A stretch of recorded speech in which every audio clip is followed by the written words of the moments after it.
തലൈക്കൂത്തൽ actually ഇന്നും തമിഴ്നാട്ടിലെ ഉൾഗ്രാമങ്ങളിൽ നടക്കുന്ന ഒരു ആചാരമാണ്. ഇത് ഇന്ത്യയാണ്. ഓക്കെ, ഈ ഇന്ത്യയിൽ നടക്കുന്ന സംഭവങ്ങളാണ് ഇതൊക്കെ. ആ ആംബുലൻസിൽ കടന്നുപോയ ഏതോ ഒരാൾക്ക് വേണ്ടി, ഒരു അജ്ഞാതനായ ഒരാൾക്ക് വേണ്ടി അയാൾ രക്ഷപ്പെടണേ എന്നുള്ളൊരു പ്രാർത്ഥനയാണ്. ഇത് പറഞ്ഞപ്പോഴാണ് ഞാൻ ഒരു കാര്യം ഓർത്തു. ഇതുപോലെ തന്നെ നാഗാലാൻഡിൽ പോയ സമയത്ത് ഈ ഗോത്രങ്ങൾ, അതായത് അവരുടെ മാലയുടെ എണ്ണം, അതായത് തലയോട്ടി എത്രയുണ്ടോ അത്രയും തലയോട്ടിയുടെ എണ്ണം അനുസരിച്ചാണ് അവരുടെ വീരത്വം തെളിയുക. ഇപ്പോൾ 9 പേരെ കൊന്ന ആളാണെന്നുണ്ടെങ്കിൽ 9 മാല. അപ്പോൾ അവരിങ്ങനെ സംസാരിച്ച് വന്നപ്പോൾ എന്നോട് പറഞ്ഞു, ഇത് ഞങ്ങളുടെ നാട്ടിലുണ്ടായിരുന്ന ഒരു ഇതാണ്, പക്ഷേ ബ്രിട്ടീഷുകാർ വന്നു ഭരണമൊക്കെ വന്ന് അവർ നിർത്തലാക്കിയെന്ന് പറഞ്ഞു. അപ്പോൾ ഞാൻ അവരോട് പറഞ്ഞു, ഞങ്ങളുടെ നാട്ടിൽ ഇപ്പോഴും ഉണ്ടെന്ന് പറഞ്ഞു. അപ്പോൾ അവർ ഞെട്ടിപ്പോയി. കേരളത്തിലോ? ഇവിടെ ഉണ്ട്. ഇവിടെ ഈ രാഷ്ട്രീയ പാർട്ടികൾ തമ്മിൽ ഇങ്ങനെ ഇടയ്ക്കിടയ്ക്ക്, അവിടെ ഗോത്രങ്ങൾ തമ്മിൽ വെട്ടുന്നു, ഇവിടെ രാഷ്ട്രീയ പാർട്ടികൾ തമ്മിൽ ഇങ്ങനെ ഇടയ്ക്കിടയ്ക്ക് വെട്ടുന്നുണ്ട്. ഇപ്പം അടുത്ത കാലത്തായിട്ടാണ് നിന്നത്. എൻ്റെയൊക്കെ സ്കൂളിൽ പഠിക്കുന്ന കാലഘട്ടത്തിൽ ഇവിടെ നിരന്തരം നമ്മൾ പത്രം വായിക്കുമ്പോൾ അത് തന്നെയായിരുന്നു. ഇപ്പുറത്തൊരാൾ വരും, അപ്പുറത്തൊരാൾ. ഇപ്പോൾ ഫുട്ബോളിൻ്റെയൊക്കെ സ്കോർ വരുന്ന പോലെയായിരുന്നു ആ ഒരു കാലം. പഴയ ആൾക്കാർക്ക് അറിയായിരിക്കും അങ്ങനെ ഒരു കാലം. അപ്പോൾ അങ്ങനെ ഒരു കാലം ഇവിടെ ഉണ്ടായിരുന്നു എന്ന് കേട്ടപ്പോൾ അവർക്ക് അത്ഭുതമായി. കാരണം കേരളം എന്ന് പറയുന്നത് സാക്ഷരതയുടെ അങ്ങേയറ്റമാണെന്നൊക്കെ പറയുന്നത്, അവിടെയും ഇങ്ങനെയോ എന്ന് ചിന്തിക്കുന്നത്. അപ്പം നമ്മൾ പറഞ്ഞു വരുന്നത് വെച്ചാൽ മനുഷ്യൻ എവിടെയുണ്ടോ അവിടെയൊക്കെ ഇത്തരം കാര്യങ്ങളൊക്കെ ഉണ്ടെന്ന് എനിക്ക് തോന്നുന്നു. അതുപോലെ തന്നെയാണ് ഇപ്പം ജാതി മത ഇതൊക്കെ ഇല്ല. ഇപ്പം ഞാൻ ഈ അടുത്ത കാലത്ത് എനിക്കൊരു അത്ഭുതം തോന്നിപ്പോയി. അതായത് ഈ കഴിഞ്ഞ ഇലക്ഷനിൽ ഒരു പാർട്ടിയുടെ ഒരാൾ പറയാണ്, ഞാൻ ശരിയായ ശ്രീനാരായണീയനായിട്ടും എനിക്ക് ഇവരുടെ പിന്തുണ കിട്ടിയില്ലെന്ന്. അപ്പം ഞാൻ അത്ഭുതപ്പെട്ടു പോയി. ഇതെന്താണ് ഈ ശരിയായ ശ്രീനാരായണി എന്ന് പറയുന്നത്? ഈ രക്തത്തിന് എന്തെങ്കിലും വ്യത്യാസം ഉണ്ടാവുമോ? എനിക്ക് മനസ്സിലായില്ല. അത് പറയുന്നത് ഒരു വിപ്ലവ പാർട്ടിയുടെ ഒരു സ്ഥാനാർത്ഥിയാണ് പറയുന്നത്. അപ്പോൾ ഇത്രയും കാലം ഇത്ര പുരോഗമിച്ചിട്ട് പോലും നമ്മുടെ ഇടയിൽ പോലും ഇത്തരം ദുരാചാരങ്ങളും ഇത്തരം ജാതി ചിന്തകളും മാറുന്നില്ലെന്നുള്ളതും ഒരു വാസ്തവമാണ്. അത്തരം വാസ്തവങ്ങളെക്കുറിച്ച് എന്നേക്കാൾ കൂടുതൽ നന്നായിട്ട് നിസാറിന് അറിയായിരിക്കും. കാരണം നിസാർ ഇതിൻ്റെ അങ്ങേയറ്റത്തുള്ള ആൾക്കാരെ വരെ കണ്ടിട്ടുണ്ടാവും. നിസാർ അതൊന്ന് പങ്കുവെക്കാവോ? ഇല്ല, നമ്മൾ ഇന്ത്യ ആണ് എന്ന് പറഞ്ഞിടത്ത് തന്നെ ഞാൻ തുടങ്ങുന്നത് നരമുണ്ടോ ഖേല. ഞാൻ എൻ്റെ ലൈഫിൽ കണ്ടതിൽ, ഇന്ത്യയിൽ വെച്ച് കണ്ടതിൽ ഇത്രയും ഭീകരമായിട്ടുള്ള ഒരു ഉത്സവം ഞാൻ കണ്ടിട്ടില്ല. ഉത്സവം എന്ന് പറഞ്ഞാൽ, ഞാൻ ഭൂട്ടാനിൽ നിന്ന് വരുന്ന സമയത്താണ് ഒരു ചങ്ങാതിനെ പരിചയപ്പെടുന്നത്. നമ്മളങ്ങനെ പരിചയപ്പെട്ട് പോവുകയാണല്ലോ. അപ്പോൾ അങ്ങേര് എന്നോട് പറഞ്ഞ്, ആൾ കൊൽക്കത്തയിൽ അവിടെ വെസ്റ്റ് ബംഗാളിൽ ബർദ്ധമാൻ എന്ന് പറഞ്ഞ ജില്ലയിൽ നിന്നാണ്. അപ്പോൾ അയാൾ എന്നോട് പറയണേ, ഇപ്പോൾ നിങ്ങൾ എൻ്റെ നാട്ടിൽ വരികയാണെങ്കിൽ നിങ്ങൾക്ക് ബിരിയാണി കാറ്റ് മണക്കാൻ പറ്റും എന്ന് പറഞ്ഞു. ബിരിയാണി കാറ്റ്. അപ്പോൾ ചോദിച്ചാൽ എന്താ ഈ ബിരിയാണി കാറ്റ്? അപ്പോൾ ഇല്ല. അതായത് നമ്മൾ ഇങ്ങോട്ടൊക്കെ ഈ കയമ്മ ബിരിയാണി റൈസ് ഉണ്ടല്ലോ, മണത്താലൊരു മണമുള്ള. അപ്പോൾ ഞങ്ങളുടെ നാട്ടിൽ മുഴുവൻ ഇപ്പം അത് പൂത്ത് നിൽക്കുന്ന സമയമാണ്. ആ ഏരിയ മുഴുവൻ ബിരിയാണിയുടെ മണമായിരിക്കും. അപ്പം ഞാൻ വിചാരിച്ചു, അങ്ങനെ ഉണ്ടെങ്കിൽ ഒന്ന് ആസ്വദിച്ചിട്ട് പോകാലോ എന്ന് വിചാരിച്ചിട്ട് ഞാൻ അയാൾ പറഞ്ഞ വഴിക്ക് പോവായിരുന്നു. ബംഗാളിലാണോ? അതോ ബംഗാളിൽ ഗോവിന്ദ് ഭോഗ് എന്ന് പറയും അവരതിന്. അതായത് ഈ ക്ഷേത്രങ്ങളിലൊക്കെ ഗോവിന്ദ്, അതായത് ശ്രീകൃഷ്ണൻ എന്ന് പറയുന്ന പേരല്ലേ. അപ്പോൾ അവർക്ക് വേണ്ടിയിട്ട് നിവേദ്യം ഉണ്ടാക്കാനൊക്കെ ഉപയോഗിക്കുന്നുണ്ട് അവിടെ. അങ്ങനെ പോകുന്ന സമയത്താണ് ആകസ്മികമായിട്ട് മയൂർ എന്ന് പറഞ്ഞൊരു പയ്യനെ പരിചയപ്പെടുന്നത്. അപ്പോൾ ഏപ്രിൽ 13 തീയതിയാണ് നടക്കുന്നത്. അപ്പോൾ ഞാൻ മയൂരിന്, അപ്പോൾ ഇങ്ങനെ എന്തെങ്കിലും സംസാരിക്കണമല്ലോ എന്ന് വിചാരിച്ച് വേർ ആർ യു ഫ്രം എന്നൊക്കെ ചോദിച്ചാൽ കുറച്ച് ഇംഗ്ലീഷ് കേട്ടപ്പോൾ അവൻ ഭയങ്കര സന്തോഷം. അവൻ ഇംഗ്ലീഷ് പറയാൻ ഇങ്ങനെ മുട്ടി നിൽക്കുകയായിരുന്നു ആരോടെങ്കിലും. അവൻ കൊൽക്കത്തയിൽ പഠിക്കുക, അവൻ്റെ ഗ്രാമത്തിൽ ആദ്യമായിട്ട് കോളേജിൽ പോയത് അവനാന്നൊക്കെ പറയുന്നത്. അപ്പോൾ അവൻ എന്നോട് പറഞ്ഞു, ഞാൻ സോണോപൊളോഷി എന്ന ഗ്രാമത്തിന് വരും, ഞാൻ എൻ്റെ ഗ്രാമത്തിലേക്ക് പോവാം. നാളെയാണ് പൊഹേല ബൈഷോക്ക്, അതായത് ബംഗാളി ന്യൂ ഇയർ ആണ്. ഏപ്രിൽ 14 അവരുടെ ന്യൂ ഇയർ, നമ്മുടെ വിഷു പോലെ ഏപ്രിൽ 14. അപ്പം ഞാൻ ചോദിച്ചാൽ, ഭയങ്കര ഉത്സവമാണോ? പിന്നെ ഉത്സവമാണോന്നോ, ഞങ്ങൾ കള്ള് കുടിച്ച് കഞ്ചാവ് അടിച്ച് നൃത്തം ചെയ്ത് ഭയങ്കര രസമാണെന്ന് പറഞ്ഞു. അപ്പോൾ എന്നോട് ചോദിച്ച് പോരുന്നോ? ഞാൻ പറയാ വേണ്ടാന്ന് പറഞ്ഞു. പിന്നെ എന്തെങ്കിലും സ്പെഷ്യാലിറ്റി? ഇതാണോ സ്പെഷ്യൽ? ഇതല്ല, ഇതൊന്നും അല്ല സ്പെഷ്യാലിറ്റി ഇന്ന് രാത്രിയാണ്. ഇന്ന് രാത്രി എന്താ? ഇന്ന് രാത്രി ഒറിജിനൽ ശവം നിങ്ങൾക്ക് കാണണമെങ്കിൽ എൻ്റെ കൂടെ വരുമെന്ന് പറഞ്ഞു. അപ്പം ഞാൻ ചെന്നാന്ന് കണ്ടു കളയാം. അതിന് ഞാൻ അവൻ്റെ കൂടെ ഇറങ്ങി പിന്നെ സോണോപൊളോഷി എന്ന് പറഞ്ഞ ഗ്രാമത്തിലേക്ക് ഇങ്ങനെ പോയി. ആ ഗ്രാമം എന്ന് പറഞ്ഞാൽ ഒരു ഐസൊലേറ്റഡ് ഗ്രാമമാണ്. അവിടേക്ക് നമ്മൾ ഗ്രാമത്തിലേക്ക് പ്രവേശിക്കുന്ന സമയത്ത് ഒരു ഉച്ച സമയമാണ്. എല്ലാവർക്കും ഭയങ്കര സ്നേഹവും സന്തോഷമൊക്കെ. നമ്മളിങ്ങനെ ചേർത്ത് പിടിച്ച് ബാബോ ഷോർബത്ത് പിയോ എന്നൊക്കെ പറഞ്ഞിട്ട്. അപ്പോൾ ഞാൻ വെച്ചാൽ എന്ത് സ്നേഹമുള്ള മനുഷ്യന്മാരെ അവരൊക്കെയാണ്. അതിന് ഈ ചങ്ങാതിൻ്റെ വീട്ടിൽ പോയി കുളിച്ച് ഡ്രസ്സ് മാറ്റി, പിന്നെ വഴുതന കൊണ്ടുണ്ടാക്കി എന്തോ ഒരു വിഭവമായിരുന്നു ഉണ്ടാക്കി തന്നത്. അതൊക്കെ തിന്ന് ഏകദേശം കുറച്ചിങ്ങനെ കഴിഞ്ഞപ്പോഴേക്കും ഈ ചങ്ങായി അവൻ്റെ ഡ്രസ്സ് മുഴുവൻ ഊരിയിട്ടിട്ട് വീടിൻ്റെ പുറത്തേക്ക് ഓടി. അപ്പോൾ ഷഡ്ഡി ഉണ്ട് കേട്ടോ, അത് മൊത്തം അഴിച്ചിട്ടില്ല. അപ്പോൾ അവൻ ഓടി പുറത്ത് പോയി ഇരുന്ന സമയത്ത് ഞാൻ പുറകെ നോക്കിയ സമയത്ത് അവൻ്റെ വീട്ടിലെ സിസ്റ്റേഴ്സും അടുത്ത വീട്ടിലെ പെണ്ണുങ്ങളെല്ലാവരും കൂടി വന്നിട്ട് ചെളി ഇങ്ങനെ ചവിട്ടി കുഴച്ചിട്ട് അതിൽ മഞ്ഞൾപ്പൊടി ഇട്ടിട്ട് കുറേ കളറൊക്കെ ഇട്ടിട്ട് ചവിട്ടി അതിങ്ങനെ പദം വരുത്തിയിട്ട് അവൻ്റെ മേത്ത് ഇങ്ങനെ തേച്ച് കൊടുക്കുക. നോക്കുന്ന സമയത്ത് അപ്പുറത്തെ വീട്ടിൽ എല്ലാവരും ഇങ്ങനെ ഇരിക്കും, പുരുഷന്മാർ മുഴുവൻ അവിടെ ഇങ്ങനെ ഇരിക്കുന്നു, സ്ത്രീകൾ മുഴുവൻ ഈ ചെളി കുഴച്ചതെടുത്ത് മേത്ത് ഇങ്ങനെ തേച്ച് കൊടുക്കുക. ചില ആൾക്കാർക്ക് കൊമ്പ് വെച്ച് കൊടുക്കുന്നുണ്ട്, ചിലർക്ക് വാല് വെച്ച് കൊടുക്കുന്നു, ചിലർക്ക് കിരീടം വെച്ച് കൊടുക്കുന്നുണ്ട്. അങ്ങനെ ഇവരെല്ലാവരും കൂടി ഇങ്ങനെ മിങ്കിളായപ്പോൾ പിന്നെ ഈ ചെങ്ങായിനെ കാണുന്നില്ല. ഇതിലിപ്പോൾ ഏതാണ് മയൂര് ഏതാ അല്ലാത്തതെന്ന് മനസ്സിലാവുന്നില്ല. അത് കുറച്ച് കഴിയുമ്പോഴേക്കും അവിടുന്ന് വലിയ ഡ്രം ബീറ്റ്സ്, ഡം ഡം ഡം ഡം എന്ന് പറഞ്ഞ ഡ്രം ബീറ്റ്സ്. അപ്പോഴേക്കും ഇവരെല്ലാവരും ഇങ്ങനെ എഴുന്നേറ്റിട്ട് ഭയങ്കരമായിട്ട് എന്താ പൊസസ്ഡ് ആയതുപോലെ ഇങ്ങനെ ഉറഞ്ഞു തുള്ളിയിട്ട് അങ്ങ് ഓടുക. അപ്പോൾ ഞാൻ ഈ ചെങ്ങനെ കാണുന്നില്ല, അപ്പോൾ എനിക്ക് വേറെ ആരും ഇല്ല, വീട്ടിൽ അറിയുന്ന ആൾക്കാരും ഇല്ല, ഞാൻ ഇവരുടെ കൂടെ ഓടി.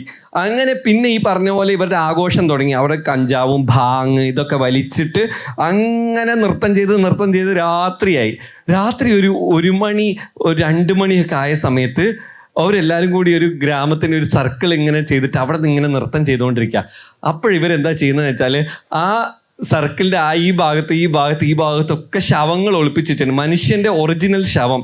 അത് അവരിങ്ങനെ വലിച്ചിങ്ങനെ കൊണ്ടുവന്നിട്ട് അവിടെ ഒരു മരത്തിൻ്റെ ഒരു മുട്ടിയുണ്ട്, അവിടെ ഇങ്ങനെ വെച്ചിട്ട് വലിയ കോടാലി എടുത്തിട്ട് ശരീരത്തിൻ്റെ ഇവിടെ അങ്ങ് വെട്ടും. മനുഷ്യൻ്റെ ബോഡി വെട്ടിയിട്ട് കുടൽ മുഴുവൻ പുറത്തേക്ക് ഇങ്ങനെ വലിച്ചിട്ടിട്ട് അത് തലയിൽ വെച്ചിട്ട് ഡാൻസ് ചെയ്യും. ഗജൻ ഗജൻ ഗജൻ ഗജൻ എന്ന് പറയും. ഗജൻ എന്നാണ് ഉത്സവത്തിൻ്റെ പേര്.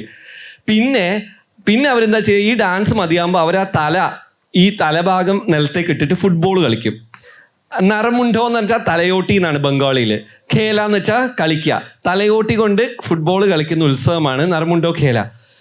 എസ്പെഷ്യലി അവരെടുക്കുന്നത് 10 വയസ്സിന് താഴെയുള്ള കുട്ടികളുടെ ബോഡിയാണ്. ഈ പൊഹേല ബൈഷോക്കിൻ്റെ 15 ദിവസം മുമ്പ് വരെ മരിച്ചിട്ടുള്ള എല്ലാ കുഴികളും ഇവർ തോണ്ടും. അപ്പോൾ നമ്മൾ വിചാരിക്കും എങ്ങനെയാണ് അവർക്ക് ചെയ്യാൻ പറ്റുക. ആ കുട്ടിയുടെ അച്ഛനും അമ്മയൊക്കെ ആയിരിക്കും ഇവരോട് പറയുക, ഞങ്ങളുടെ ഞങ്ങളെ കുഞ്ഞിനെ എടുക്കുമോ എന്ന് പറഞ്ഞിട്ട്.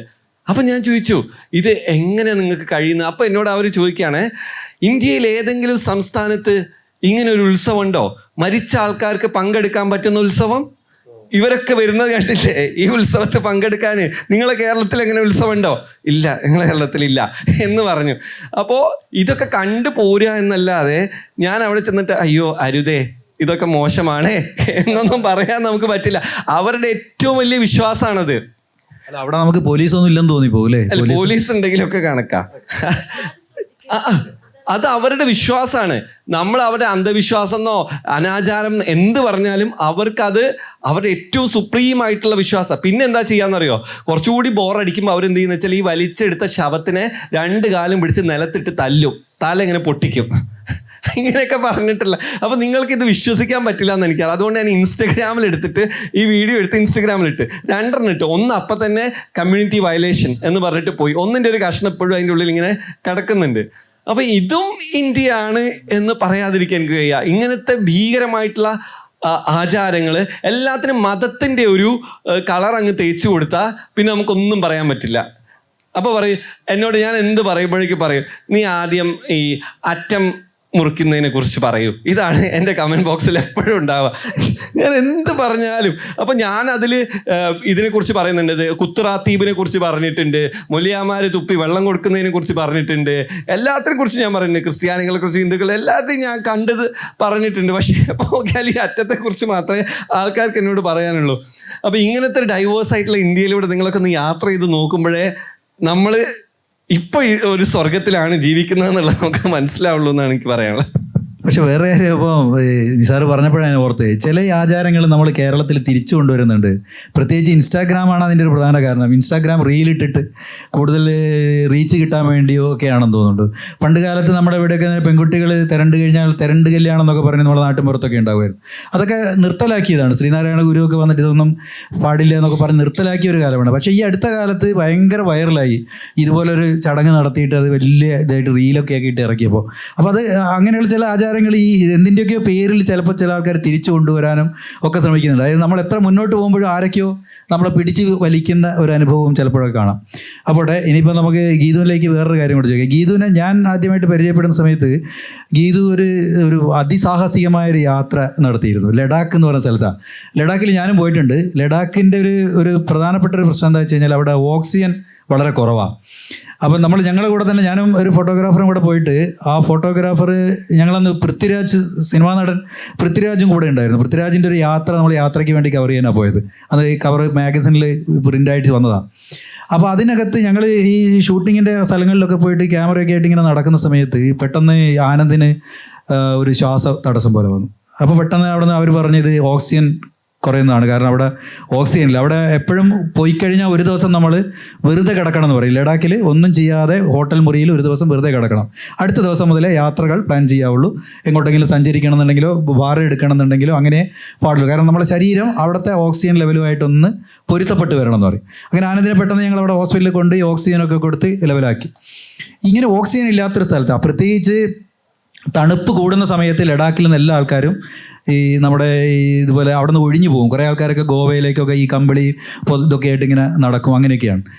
അങ്ങനെയുള്ളൊരു സ്ഥലത്ത് ഈ തണുത്തുറഞ്ഞ ഒരു തടാകമായിരുന്നോ അതോ പുഴയായിരുന്നു, നദിയാണ്. ആ നദിയുടെ മുകളിലൂടെ നടത്തിയ ഒരു സാഹസിക യാത്രയാണ് ഗീതുവിൻ്റെ ആദ്യത്തെ ഒരു സാഹസിക യാത്രയായിട്ട് എൻ്റെ ഓർമ്മയിലുള്ളത്. അപ്പോൾ ആ യാത്രയിൽ വന്നതുമാണ്, യാത്രയിൽ പ്രസിദ്ധീകരിച്ചതാണ്. അപ്പോൾ അത് കഴിഞ്ഞിട്ട് ആ യാത്രയിൽ നടത്തിയതിൻ്റെ പേരിലാണ് ഗീതുവിന് പിന്നീട് പോളാർ എക്സ്പെഡീഷനിലേക്ക് സെലക്ഷനും കിട്ടിയത്. ആ ഒരു സാഹസികമായൊരു അനുഭവം. അപ്പോൾ നമുക്ക് കുറച്ച് സാഹസികമായൊരു യാത്രയുടെ അനുഭവങ്ങൾ കൂടെ ഗീതുവിൽ നിന്ന് കേൾക്കാം. ഇത് പറയാൻ എനിക്കും ഭയങ്കര ഇൻട്രസ്റ്റ് ആണ്. സാഹസിക യാത്ര ആയതുകൊണ്ട് തന്നെ എനിക്ക് തോന്നുന്നത് ഈ അഡ്വഞ്ചർ എന്ന് പറഞ്ഞാൽ എൻ്റെ ബ്ലഡിൽ ഉള്ളതാണ്. കാര്യം കടലാണെങ്കിലും മലകളാണെങ്കിലും ഒക്കെ ആകാശമാണെങ്കിലും ഒക്കെ ഭയങ്കര എന്നെ എക്സൈറ്റ് ചെയ്തുകൊണ്ടിരിക്കും. അപ്പോൾ അങ്ങനെയാണ് ഒരിക്കൽ ലഡാക്ക് എന്ന് പറഞ്ഞാൽ ശരിക്കും ഇപ്പോഴും ഞാൻ ഇപ്പോഴും പറയുന്നത് എൻ്റെ സെക്കൻഡ് ഹോം എന്നാണ്. എപ്പോഴും പറയും എൻ്റെ സെക്കൻഡ് ഹോമാണ് ലഡാക്ക്. അത്രയും പ്രിയപ്പെട്ടതാണ്. അതൊരിക്കലും ആ ഡെസ്റ്റിനേഷൻ്റെ കാണാനുള്ള ഭംഗി കൊണ്ട് മാത്രമല്ല, അവിടെയുള്ള മനുഷ്യരുടെ ഒരു മഹത്വം കൊണ്ടും കൂടിയാണ് ലഡാക്ക് പോലുള്ളൊരു സ്ഥലം ഇത്രയധികം എൻ്റെ മനസ്സിനോട് ചേർന്ന് നിൽക്കുന്നത്. അപ്പോൾ സാറ് പറഞ്ഞ ഒരു യാത്രയുടെ കുറിച്ച് പറയുകയാണെങ്കിൽ ലഡാക്കിൽ പോയ ആളുകൾ ഉണ്ടായിരിക്കും ഇവിടെ അല്ലേ? നിങ്ങൾ പല ആൾക്കാരും ലഡാക്കിൽ ചിലപ്പോൾ യാത്ര പോയിട്ടുണ്ടായിരിക്കും.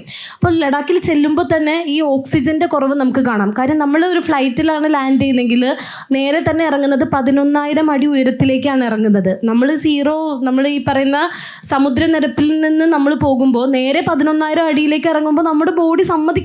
അത് നോർമലാണ്. പെട്ടെന്ന് ഓക്സിജൻ കുറയുന്നു, ഇവർക്ക് എന്തോ സംഭവിക്കുന്നു. അതുകൊണ്ടാണ് ഒരു ദിവസം അക്ലമറ്റൈസേഷൻ എന്നാണ് പറയുന്നത്. ഒരു ദിവസം നിങ്ങൾ അവിടെ റെസ്റ്റ് എടുക്കുക എന്നുള്ളത് മാത്രമേ ഉള്ളൂ. അവിടെ ചിലവർക്ക് 1, 2, 3 ദിവസമൊക്കെ വേണ്ടി വരും അക്ലമറ്റൈസ് ചെയ്ത് വരാനായിട്ട്. സോ ഇത് നോർമൽ കണ്ടീഷനിലെ കാര്യമാണ് പറയുന്നത്. അതായത് സാധാരണയുള്ള ഒരു ജൂൺ മുതൽ ജൂൺ, ജൂലൈ, ഓഗസ്റ്റ്, സെപ്റ്റംബർ മാസങ്ങളിലുള്ള അവസ്ഥയാണിത്. ഇത് കഴിഞ്ഞിട്ടുണ്ടെങ്കിൽ അവരുടെ ഒരു വിൻ്റർ കാലം അവിടെ സ്റ്റാർട്ട് ചെയ്യും. ഈ സമ്മർ എന്ന് പറഞ്ഞാൽ തന്നെ അവിടെ കുറച്ച് തണുപ്പുള്ളതാണ്. അവിടെ നമ്മുടെ തണുപ്പാണ് അവരുടെ സമ്മർ. അപ്പോൾ വിൻ്റർ എന്ന് പറഞ്ഞിട്ടുണ്ടെങ്കിൽ ടെമ്പറേച്ചർ ഇങ്ങനെ പോയി ഒരു -30, -40, -50 വന്ന് നിൽക്കും. ദ്രാസ് പോലുള്ള സ്ഥലങ്ങൾ ലോകത്തിൽ തന്നെ മനുഷ്യർ താമസിക്കുന്നതിൽ ഏറ്റവും തണുപ്പുള്ള സ്ഥലങ്ങളിലൊന്നാണ് ദ്രാസ് വാലി വിൻ്ററിൻ്റെ സമയത്ത്. അപ്പോൾ അതൊക്കെ ഈ ലഡാക്കിൻ്റെ ഭാഗമായിട്ട് കിടക്കുന്ന സ്ഥലങ്ങളാണ്. അപ്പോൾ ഒന്ന് ആലോചിച്ച് നോക്കൂ, സമ്മർ സമയത്ത് ഒരു സിന്ധു നദിയുടെ ഒരു ഭാഗമാണ് ശരിക്കും സൻസ്കാർ എന്ന് പറയുന്ന മറ്റൊരു നദി. ഈ നദി ഇത്ര ഫോഴ്സിൽ ഒരു ഹിമാലയൻ നദി ഒഴുകുന്ന സ്പീഡ് നിങ്ങൾ ഗംഗയൊക്കെ കണ്ടു കഴിഞ്ഞാൽ മനസ്സിലാവും എത്ര ഫാസ്റ്റ് ആയിട്ടാണ് ഒരു മഞ്ഞുരുകുന്ന നദി വരുന്നതെന്ന്. അപ്പോൾ സമ്മർ സമയത്ത് ഇത്രയും സ്പീഡിൽ ഒഴുകുന്ന ഒരു നദി ലഡാക്കിലെ വിൻ്ററിൽ, അതായത് ഡിസംബർ, ജനുവരി മാസത്തിൽ കംപ്ലീറ്റ്ലി അങ്ങ് കട്ടയായി പോവും. അതൊന്ന് ആലോചിച്ച് നോക്കി. ഒരു നദി മുഴുവനായിട്ട് ഫ്രീസായി പോകുന്ന ഒരവസ്ഥ. നദി മാത്രമല്ല, നദിയിലേക്ക് വരുന്ന വെള്ളച്ചാട്ടങ്ങൾ പോലും സ്വിച്ച് ഇട്ട പോലെയാണ് ഓഫായി നിൽക്കുന്നത്. ഇങ്ങനെ നമുക്ക് ഒരു വലിയൊരു വെള്ളച്ചാട്ടം, അത് നമ്മളിങ്ങനെ നമ്മൾ പറയില്ലേ, നമ്മൾ സ്റ്റോപ്പ് ഫ്രീസ് എന്നൊക്കെ പറയില്ലേ, അടിയിൽ വെള്ളമുണ്ട്, പിന്നെ അടിയിൽ ഒഴുകാണ്. അതായത് വലിയൊരു ലെയറാണ് അവിടെ ഫോം ചെയ്യുന്നത്.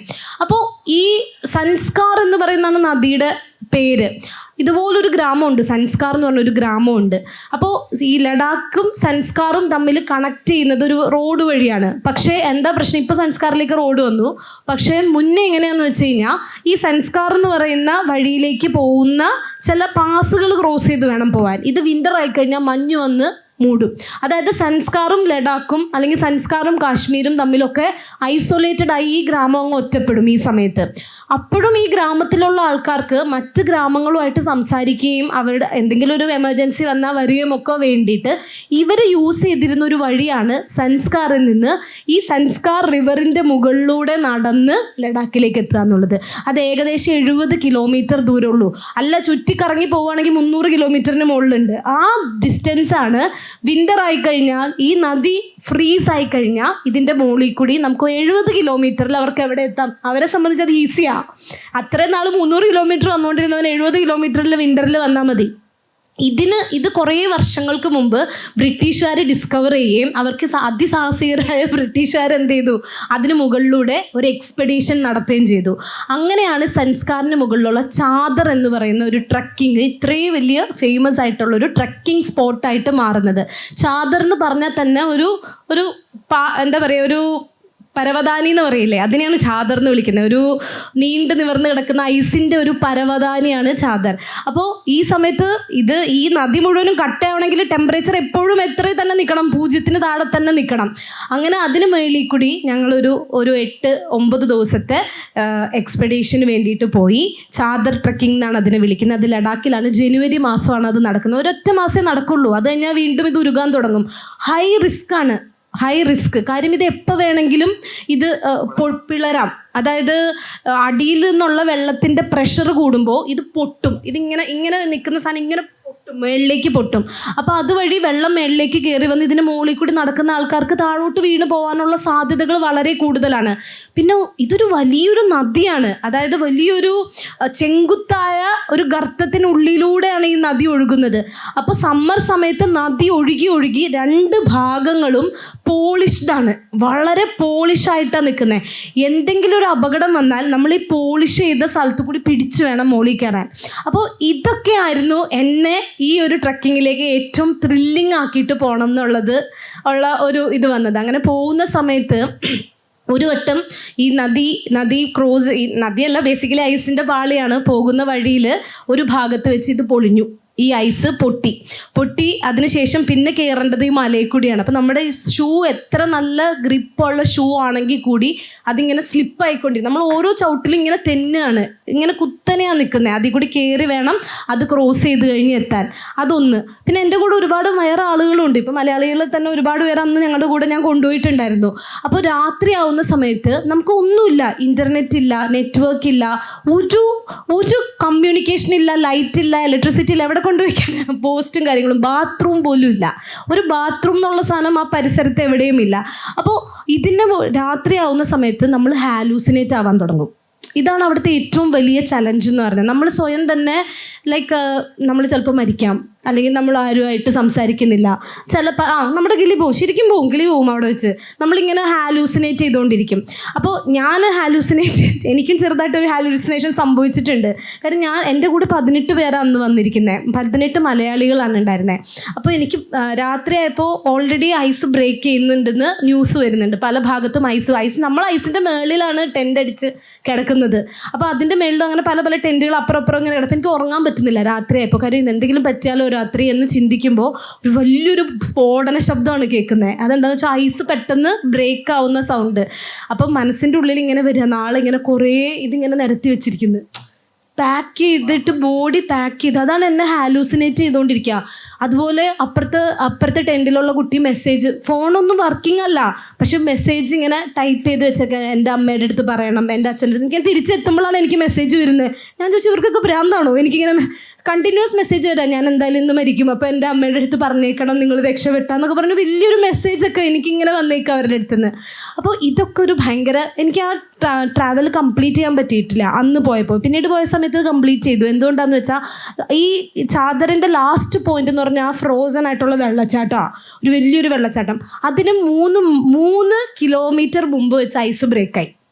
3 കിലോമീറ്റർ, എത്രയോ വർഷത്തെ കാത്തിരിപ്പാണ് എല്ലാവരുടെയും. അപ്പോൾ ഞാനാണ് ട്രക്കിനെ ലീഡ് ചെയ്തുകൊണ്ടിരുന്നത്. അപ്പോൾ എന്നെ അവിടുത്തെ ലോക്കൽ ഗൈഡ്, ലോക്കലായിട്ടുള്ള സൻസ്കാറിലെ ആൾ വിളിച്ചിട്ട് എൻ്റെ അടുത്ത് ചോദിച്ചു, ഞാൻ നിന്നെ അവിടെ വരെ കൊണ്ടുപോകാം, നീയാണ് ഡിസിഷൻ എടുക്കേണ്ടത്, നിനക്ക് തോന്നുകയാണ് ഇതിൻ്റെ മുകളിൽ കൂടി നിങ്ങൾക്ക് പോകാൻ പറ്റും എന്ന് പറഞ്ഞാൽ ഞാൻ നിങ്ങളെ കൊണ്ടുപോകും എന്ന് പറഞ്ഞു. അങ്ങനെ ഞാൻ വളരെ വലിഞ്ഞു പിടിച്ച് കയറൊക്കെ കെട്ടിയിട്ടാണ് ഇത് പോകാൻ നോക്കാൻ വേണ്ടി ചെല്ലുന്നത്.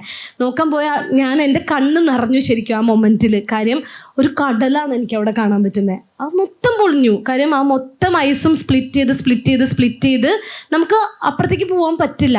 ചില ഹാർഡായിട്ടുള്ള ഡിസിഷൻ ചിലപ്പോൾ ലൈഫിൽ എടുക്കേണ്ട വരും എന്ന് പറയില്ലേ. അന്ന് ഞാൻ തീരുമാനിച്ചു, ഞാൻ എല്ലാവരോടും പറഞ്ഞു നമുക്ക് സേഫ്റ്റിയാണ് ഏറ്റവും ഇമ്പോർട്ടൻറ്റ്. നമ്മൾ ഇനിയും നാളെ വേണമെങ്കിൽ വരാം, പക്ഷെ ഒരിക്കലും ഇത് മുന്നോട്ട് പോകാൻ പറ്റില്ല, നമുക്ക് തിരിച്ചു പോകാം എന്ന് പറഞ്ഞിട്ട് ആ ലാസ്റ്റ് 4 കിലോമീറ്ററിൽ വെച്ചിട്ട് 3 കിലോമീറ്റർ വെച്ചിട്ടാണ് ആ എക്സ്പെഡീഷൻ അവസാനിപ്പിക്കേണ്ടതായിട്ട് വന്നത്. അപ്പോൾ ലൈഫിൽ അങ്ങനെയുള്ള ഡിസിഷൻസും നമുക്ക് എടുക്കാം. അതൊരു പാഠമായിരുന്നു എനിക്ക്. എല്ലാം ആഗ്രഹിച്ച പോലെ നടക്കണം എന്നൊരു നിർബന്ധവും ഇല്ല.